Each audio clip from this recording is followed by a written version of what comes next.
오늘은 추수감사 주일입니다. 한 해 동안 하나님께서 우리를 인도하셨고 은혜를 베풀어 주셨습니다.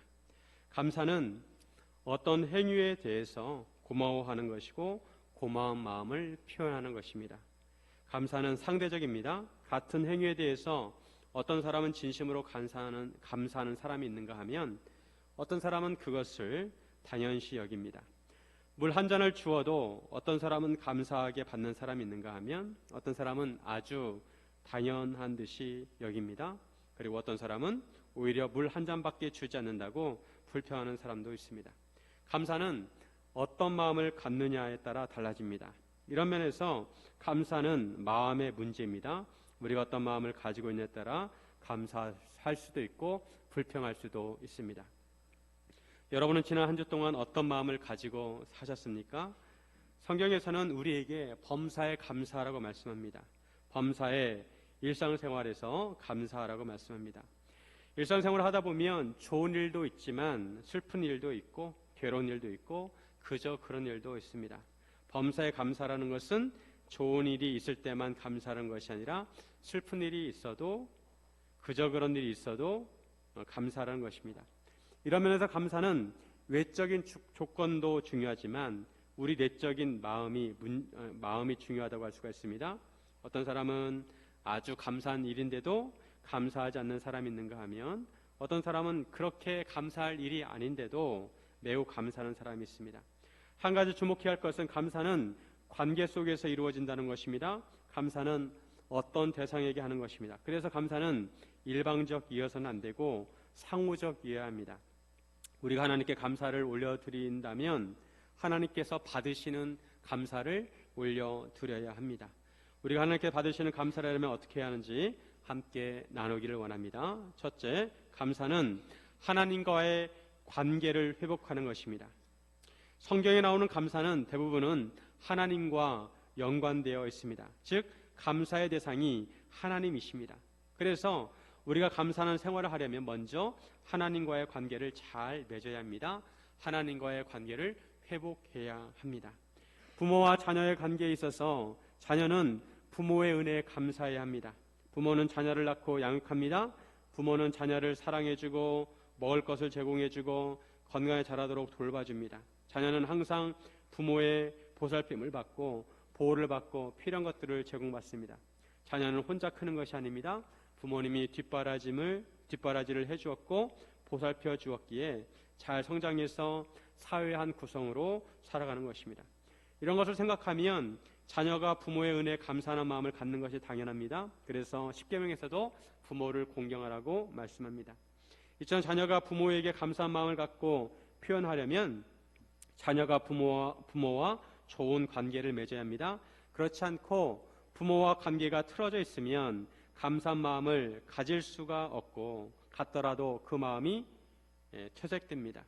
자녀가 부모와 좋은 관계에 있을 때 부모에 대해서 감사한 마음을 가지고 표현할 수 있습니다. 좋은 관계에 있을 때 감사를 받는 부모도 기쁘지만 좋지 않은 관계에 있으면 감사가 잘 전달되지 않습니다. 하나님에 대해서도 마찬가지입니다. 우리가 하나님에 대해서 감사한 마음을 가지려면 하나님과 좋은 관계를 맺어야 합니다. 만약 하나님과 관계가 좋지 않으면 하나님께 감사할 수 없습니다. 우리 스스로도 감사한 마음을 갖는 것이 쉽지 않고 하나님께 감사를 하더라도 하나님께서 그 감사를 받지 않으십니다. 이스라엘 백성들은 하나님과 언약을 맺었습니다. 여호와 하나님께서 그들의 하나님이 되시고 이스라엘 하나님의 백성이 되기로 언약을 맺었습니다. 그런데 이스라엘 백성은 하나님과 언약을 맺고도 하나님만을 섬기지 않고 이방신을 섬겼습니다. 하나님 말씀대로 살지 않고 자기들 뜻대로 자기 소견대로 살았습니다. 그 결과 이스라엘은 결국 멸망하게 되었습니다. 남유다와 예루살렘이 주전 586년에 바벨론에 의해서 멸망당했습니다. 그럼에도 하나님께서는 이스라엘 민족을 완전히 멸하지 아니하시고 포로로 끌려간 이스라엘 백성이 70년이 차면 돌아오게 하시겠다고 하셨습니다. 하나님께서 약속하신 것처럼 이스라엘 백성은 다시 예루살렘으로 돌아오게 되었습니다. 3차에 걸쳐서 돌아오게 되었습니다. 비록 이스라엘 백성이 예루살렘으로 돌아왔지만 상황은 열악했습니다. 그동안 이스라엘이 멸망한 상태였기에 주변에 있는 나라들과 민족들은 틈만 나면 이스라엘과 예루살렘을 괴롭히고 약탈했습니다. 이스라엘 백성이 포로지에 돌아왔지만 예루살렘 성전은 불타서 없어졌고 예루살렘 성벽은 무너져 있었습니다. 포로지에 돌아온 이스라엘 백성들은 먼저 하나님의 성전을 짓는 것이 시급했습니다. 하지만 주변에 있는 나라들이 방해를 합니다. 그리고 그들 스스로도 능력이 부족했습니다. 그래서 무너진 하나님의 성전을 짓는데 약 85년이 걸리게 되었습니다. 그리고 느헤미야를 중심으로 예루살렘에 돌아온 이스라엘 백성은 무너진 예루살렘 성벽을 52일 만에 재건하게 되었습니다. 이때도 주변에 있는 나라들과 민족들이 방해를 하였지만 이스라엘 백성은 한 손에는 무기를 또 한 손으로 일을 해서 성벽을 재건하였습니다. 하지만 이것은 시작에 불과합니다.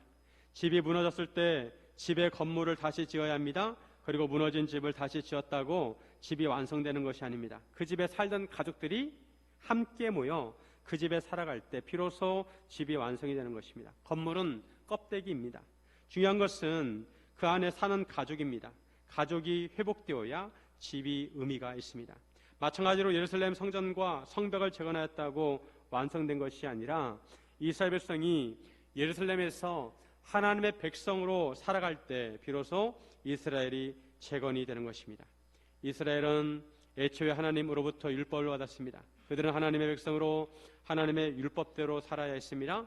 이스라엘 백성은 포로지에서 사는 동안 하나님의 율법을 소홀히 하였고 하나님의 말씀을 접하거나 배울 기회가 없었습니다.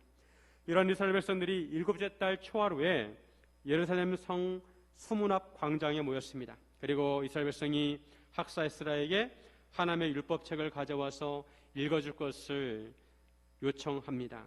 1절에 보시면 같이 한번 있습니다. 이스라엘 자손이 자기들의 성읍에 거주하였더니 7째 달에 이르러 모든 백성이 일제히 수문 앞 광장에 모여 학사 에스라에게 여호와께서 이스라엘에게 명령하신 모세의 율법책을 가져오기를 청하매. 이스라엘 달력으로 7월은 새해가 시작되는 달입니다. 그리고 7월 1일은 나팔절입니다. 나팔을 불어서 특별한 날임을 공포했습니다. 그날에 이스라엘 백성이 예루살렘 성벽의 수문 앞 광장에 모였습니다. 학사 에스라는 새벽부터 정오까지 나무로 만든 강단 위에 서서 모든 백성들에게 하나님의 율법을 읽어주었습니다. 이 당시에 약 5만에서 6만 명 정도 모인 것으로 추정을 합니다. 그런데 포로지에서 돌아온 이스라엘 백성들은 히브리어로 기록된 성경 말씀을 잘 알아듣지 못했습니다. 그들은 포로지에서 주로 아람어를 사용하였기에 히브리어를 잊어버렸습니다. 우리나라 사람들도 미국으로 이민을 가면 2세나 3세쯤 되면 한국어를 잘 하지 못합니다. 그처럼 이스라엘 백성들도 히브리어를 알아듣지 못했습니다. 레위 사람들은 이런 사람들에게 그 뜻을 해석해 주어서 깨닫게 하였습니다. 하나님의 백성은 하나님의 말씀대로 살아야 하는데 그동안 하나님의 말씀을 잊고 살았습니다. 이런 백성들에게 하나님의 율법을 낭독해주고 깨닫게 하였습니다. 이스라엘 백성이 하나님의 율법을 얼마나 사모했는지 에스라가 나무 강단에 올라가서 율법책을 펴자, 그 당시에는 두루마리 성경이었기 때문에 두루마리 성경을 펴자 모든 백성이 그 자리에서 일어났습니다. 하나님의 말씀을 감히 앉아서 받을 수 없다는 것입니다.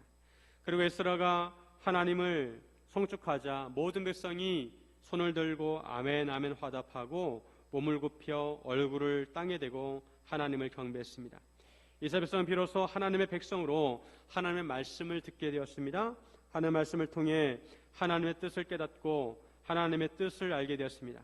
하나님의 백성이라는 자신들의 정체성을 확인하게 되었습니다. 이스라엘 백성이 멸망하고 포로가 된 것은 하나님의 말씀을 무시하고 죄를 지었기 때문입니다. 그들의 포로지에서 고생을 하고 다시 예루살렘에 돌아온 것 자체가 기적이고 은혜였습니다. 그들을 돌아오게 하신 것은 하나님께서 그들과 다시 언약을 맺어서 깨어진 관계를 회복하시킨다는 것입니다. 이스라엘 백성이 예루살렘에 재건한 것은 무너진 하나님과의 관계를 재건하는 것이고 그들이 하나님의 말씀을 듣는 것은 하나님과의 관계를 회복하는 것입니다. 우리가 하나님께 감사하려면 우리가 먼저 하나님과의 관계를 회복해야 합니다. 나는 하나님의 성도로 살고 있는가? 나는 예수님의 제자로 살고 있는가? 부부관계가 회복되려면 서로의 뜻을 존중하고 약속을 지켜야 하는 것처럼 우리가 하나님과 관계를 회복하려면 하나님의 뜻을 존중하고 하나님과의 약속을 지켜야 합니다. 하나님의 말씀을 통해 하나님의 뜻이 무엇인지 알고 하나님께 기뻐하시는 뜻대로 살아야 합니다. 이것이 가장 기본적인 자세입니다. 이렇게 하나님과의 관계가 회복될 때 하나님께서 우리의 감사를 인정하시고 받으십니다. 이런 면에서 우리가 하나님과의 관계가 어떤 상태인지 점검할 필요가 있습니다. 하나님과의 관계가 형통한지, 아니면 막혀있는지, 아니면 여전히 자기 뜻대로 살고 있는지 살펴야 합니다. 나와 하나님과의 관계는 100점 만점 중에 몇 점인가 생각해야 합니다. 그리고 부족한 하나님과의 관계를 회복해야 합니다. 죄가 가로막고 있다면 죄의 문제를 해결해야 합니다. 하나님께 기뻐하시는 예배를 드리고 있는지, 매일 하나님과의 교제를 잘하고 있는지, 하나님의 말씀에 순종하는지, 하나님께서 싫어하시거나 미워하시는 것을 하지는 않는지 자신을 살펴야 합니다. 말씀 생활과 기도 생활을 잘하고 있는지 살펴야 합니다. 만약 잘하고 있지 않다면 예배와 말씀과 기도 생활을 회복해야 합니다. 감사는 하나님과의 관계를 회복하는 것입니다. 사랑하는 여러분, 하나님과의 관계를 회복하시기를 주님의 이름으로 축원드립니다. 둘째, 감사는 하나님을 기뻐하는 것입니다. 하나님과의 관계를 회복한 사람 마음에 기쁨이 있습니다. 그리고 우리가 하나님을 기뻐할 때 하나님께서도 우리를 기뻐하시고 우리가 올려드리는 감사를 받으십니다. 부부싸움을 해서 부부간의 관계가 좋지 않을 때 하루 종일 손에 일이 잡히지 않고 마음이 무겁습니다. 그러다가 부부가 서로 화해를 하고 관계를 회복하면 마음에 평온이 찾아오고 안정됩니다. 마음속에 기쁨이 있습니다. 그렇지 않고 여전히 부부관계가 틀어져 있으면 좋은 일이 있어도 기쁘지 않고 맛있는 것을 먹어도 그 맛을 모릅니다. 부부관계도 그렇고 부모와 자식과의 관계도 그렇습니다. 관계가 형통할 때 마음이 평온하고 감사가 됩니다. 관계가 불편하면 감사가 되지 않습니다. 하나님과의 관계도 그렇습니다. 이스라엘 백성은 오랜 포로 생활을 하다가 예루살렘에 돌아오게 되었습니다. 그들은 학사 에스라가 들려주는 하나님의 율법을 듣게 되었고 레위인들을 통해서 하나님의 율법을 깨닫게 되었습니다. 하나님의 율법을 들은 이스라엘 백성들의 처음 반응은 우는 것이었습니다. 그들은 하나님의 말씀을 듣고 통곡했습니다. 하나님의 율법을 듣고 깨달은 것은 그들과 그 세대의 조상들이 얼마나 하나님께 많은 죄를 지었는지 깨닫게 되었습니다. 그들이 잘못된 삶을 살았다는 것을 깨닫게 되었습니다. 그에 대한 죄책감과 애통하는 마음이 몰려왔습니다. 한편으로 그럼에도 불구하고 하나님께서 돌아오게 하신 은혜에 감사하고 감격했습니다. 여러 가지 감정이 함께 섞였습니다. 감사는 하나님께서 베푸신 은혜를 생각하면서 기뻐하는 것입니다. 하나님의 율법을 듣다 보니까 하나님께서는 처음부터 분명히 말씀하셨습니다. 그들이 하나님의 말씀에 불순종하면 하나님께서 그들을 멸하시고 땅 이 끝에서 저 끝까지 흩으신다고 하셨습니다. 그리고 다시 하나님을 기억하고 회개하면 땅 끝에 있더라도 모으시고 돌아오게 하신다고 하셨습니다. 하나님의 백성은 온 마음과 정성과 힘과 목숨을 다해서 하나님의 말씀을 지켜야 함을 알았습니다. 에스라가 들려주는 하나님의 말씀을 들은 이스라엘 백성들은 여호와 하나님께서 신실하시며 하나님의 언약을 반드시 지키신다는 것을 몸으로 체험했습니다. 하나님의 말씀대로 이렇게 다시 예루살렘에 돌아온 것도 꿈과 같았습니다. 감기가 무량했습니다. 우리도 가끔 고향에 가거나 우리가 성장했던 장소를 가면 마음이 평온해집니다.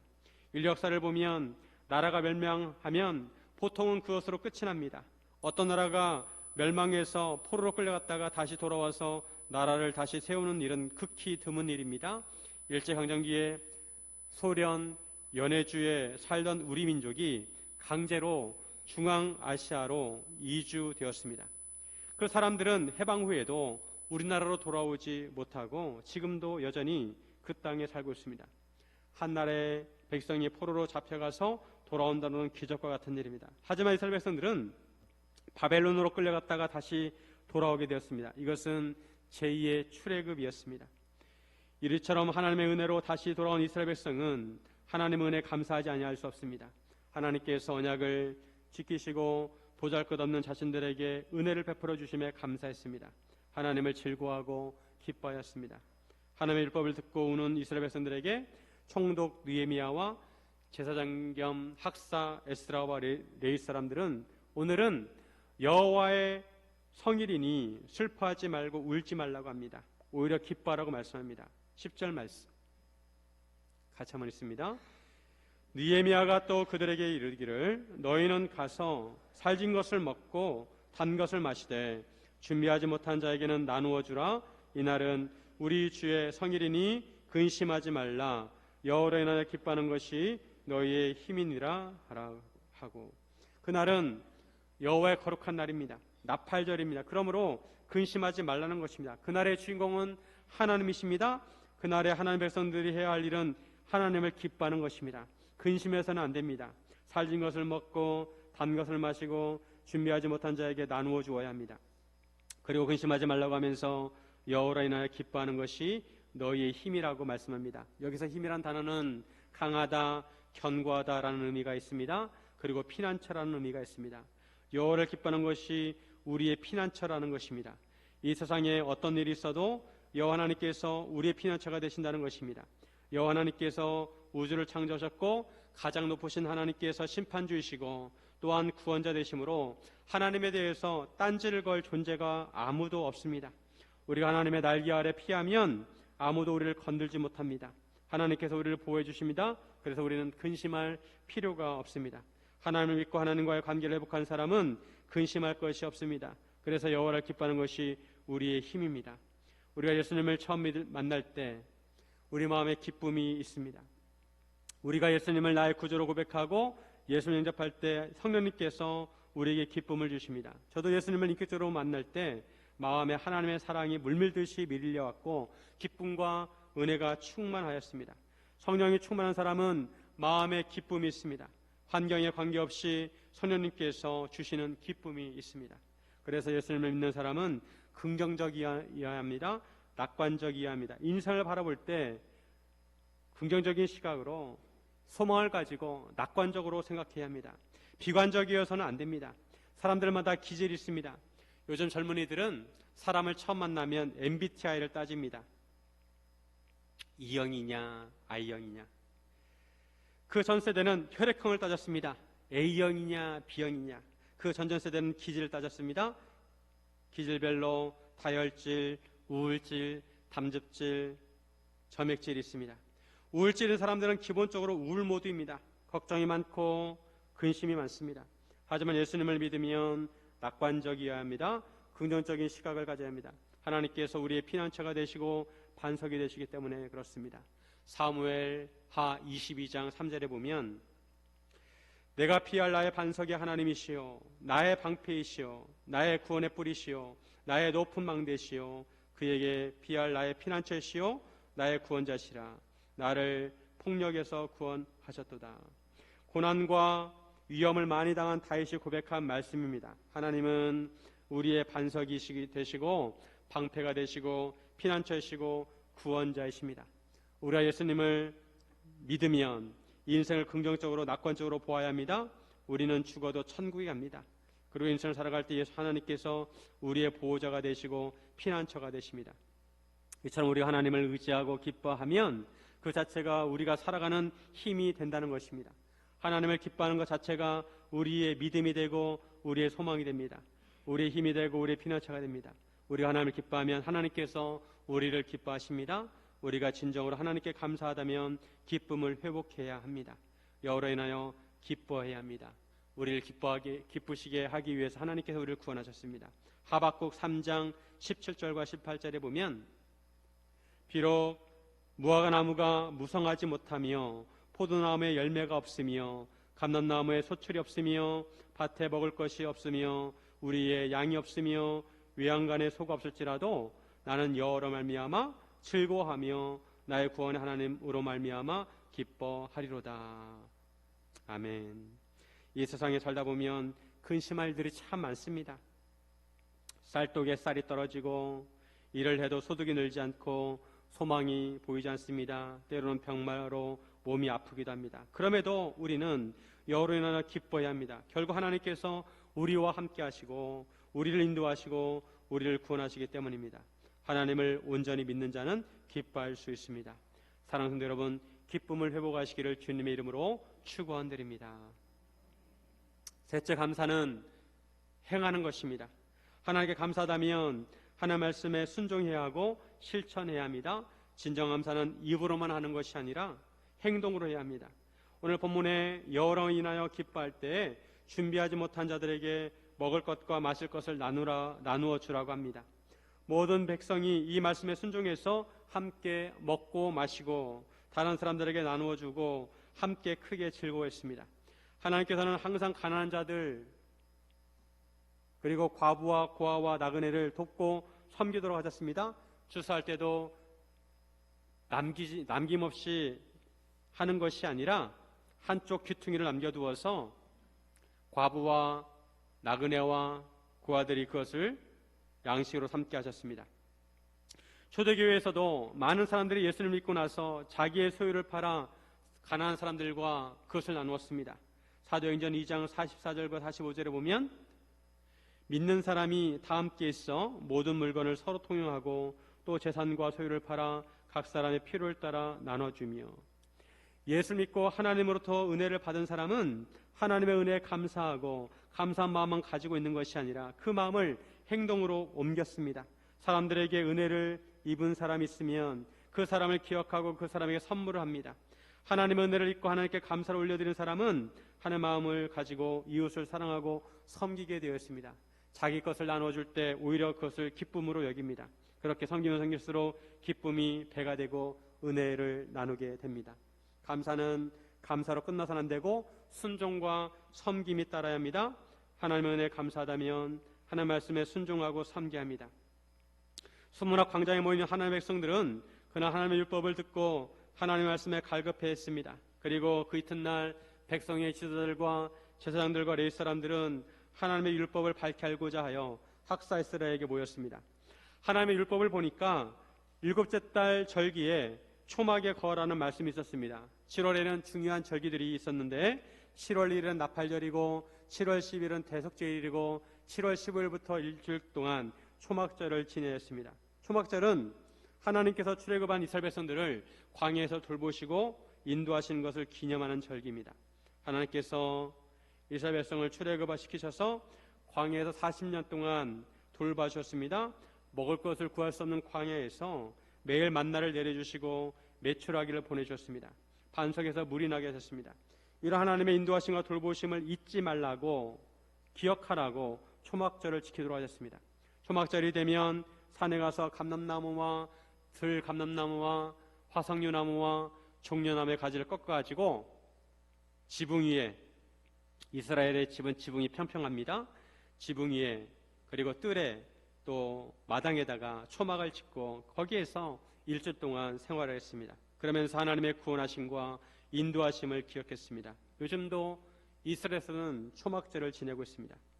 포로지에서 돌아오게 하신 하나님의 은혜에 감사한 이스라엘 백성들은 하나님의 율법을 깨닫게 되고 그 율법에 순종하여 초막절을 지키게 된 것입니다. 아주 오랜만에 하나님의 말씀대로 이스라엘 백성들은 초막절을 지켰습니다. 우리가 하나님의 은혜에 감사하다면 우리는 하나님의 말씀에 순종해야 합니다. 하나님의 말씀을 지키고 실천해야 합니다. 우리가 하나님의 은혜에 감사하다면 장어지라도 실천해야 합니다. 부모에게 감사하다면 부모 말씀을 잊지 않고 그 말씀을 지키는 것이 진정한 감사입니다. 어려운 시절에 콩 한 쪽도 나누어 먹는다는 말이 있었습니다. 사람들은 형편이 어려울 때 오히려 가진 것이 별로 없어도 주변 사람들을 돌아보고 잘 나누었던 것 같습니다. 요즘은 경제가 발전해서 더 풍요로워졌는데도 오히려 이웃들을 돌아보지 않는 경향이 있습니다.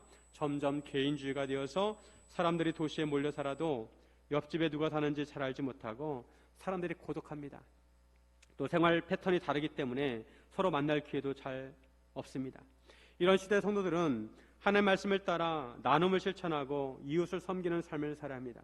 이것이 하나님의 은혜를 받은 성도들의 삶이어야 합니다. 장어디라도 감사를 실천해야 합니다. 감사는 지키는 것입니다. 인터넷 국민일보 뉴스를 보다가 눈에 들어온 기사를 보았습니다. 소재원 작가에 대한 이야기입니다. 저는 소재원 작가가 누군지 잘 모릅니다. 하지만 그의 일화를 한 번쯤 생각해 보았으면 좋겠습니다. 소재원 작가는 20년 전에 노숙자 생활을 하였다고 합니다. 그에게 유일한 낙이 있다면 서점에 가서 책을 읽는 것이었습니다. 그래서 서울역 근처에 있는 서점에 가서 하루 종일 책을 읽었다고 합니다. 그런데 3일째 되는데 벼르고 있던 서점 서점 직원이 나가달라고 했다고 합니다. 냄새가 난다는 민원이 계속 들어왔다는 것입니다.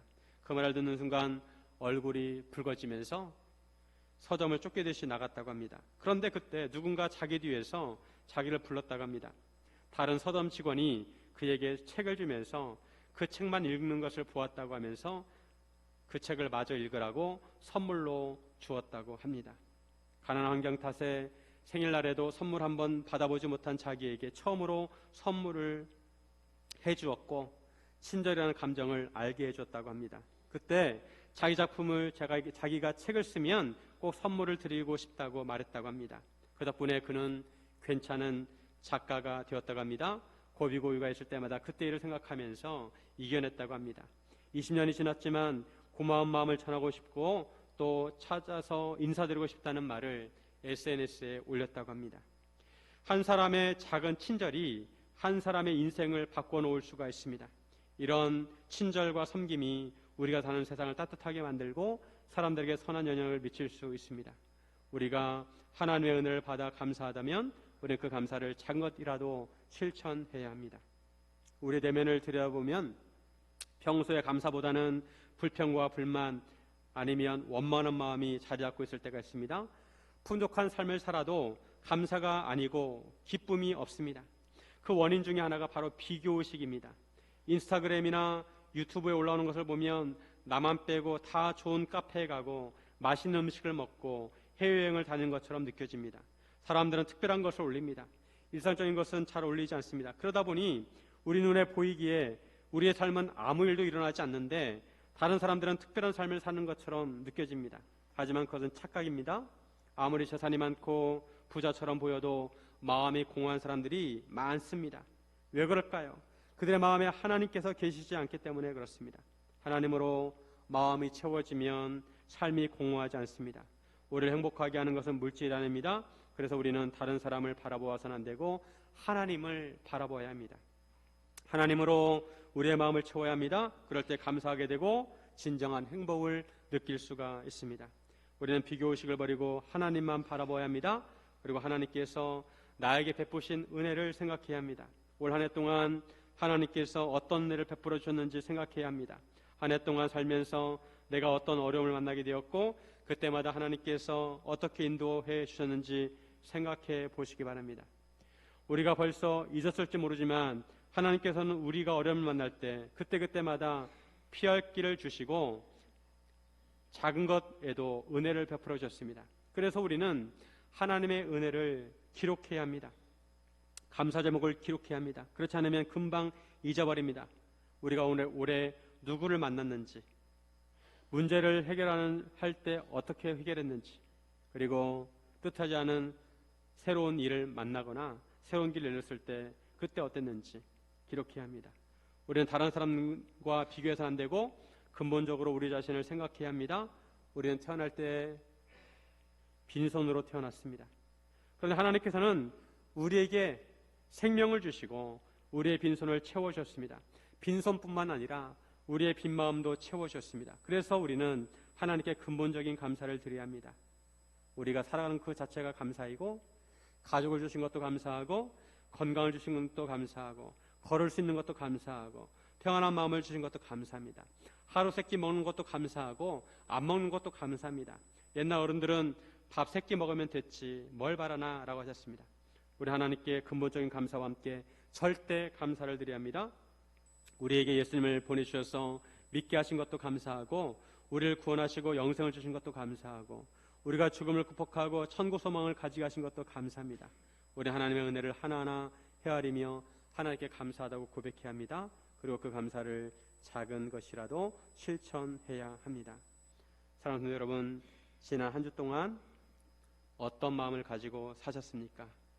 이번 한 주 동안 우리의 마음이 하나님의 은혜로 채워지고 감사로 채워지기를 바랍니다. 그래서 범사에 감사하는 성도들이 되시기를 주님의 이름으로 축원드립니다.